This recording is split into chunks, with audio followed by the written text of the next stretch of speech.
नमस्कार मित्रों, आपका डॉक्टर आलोक चैंटिया एआई और एनडीएफ चैनल में स्वागत है।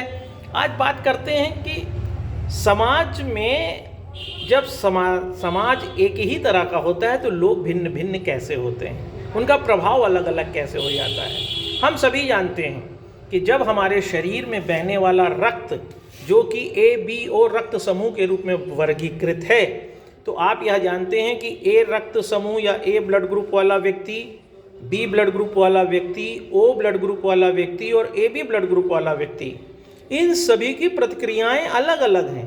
अगर किसी व्यक्ति का रक्त समूह A है तो वैज्ञानिक आधार पर यह स्थापित है कि उसे कैंसर होने की संभावना सबसे ज़्यादा है।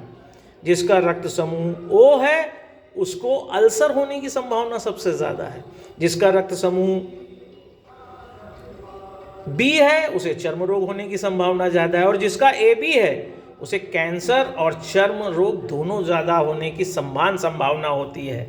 ठीक इसी तरह से कहने को सभी मानवों में खून एक है, सभी मानवों में खून एक बहता है, लेकिन उनकी प्रतिक्रियाएं अलग अलग हैं। ठीक इसी तरह से समाज में हम सभी मनुष्य तो एक हैं, लेकिन उनकी प्रतिक्रियाएं अलग अलग ठीक उसी तरह से होती हैं जैसे ABO और AB रक्त समूह समेकित रूप में समाज की तरह ही रक्त समूह कहला रहे हैं, लेकिन उनकी व्यक्तिगत स्तर पर प्रतिक्रियाएं अलग अलग हैं।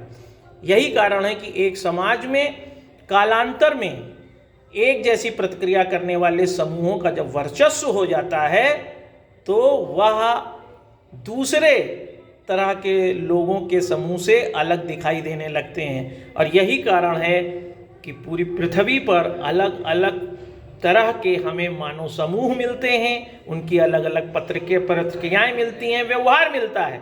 जबकि हम सभी मनुष्य पृथ्वी पर पाए जाने वाले जैविक आधार पर, आनुवंशिक आधार पर एक हैं। हमारे गुणसूत्रों की संरचना 46 ही है पूरी पृथ्वी पर, लेकिन व्यवहार के स्तर पर हम ABO और AB रक्त समूह की तरह अपने व्यवहार में प्रतिक्रियाएं अलग देते हैं। और यही कारण है कि पूरी पृथ्वी पर हम अलग अलग अपने व्यवहार में दिखाई देते हैं। और इसी जैविक समाजशास्त्र को समझाने के लिए आज मैंने आपके साथ यह छोटा सा वीडियो शेयर किया है। अगर आपको यह अच्छा लगे तो ऐसी ही बातों को समझने के लिए आप मुझसे जुड़िए, इस वीडियो को दूर तक ले जाइए, और आगे फिर बायोसोशियोलॉजी पर मैं कुछ और अच्छी बातें आपके साथ लेके आऊँगा। नमस्कार।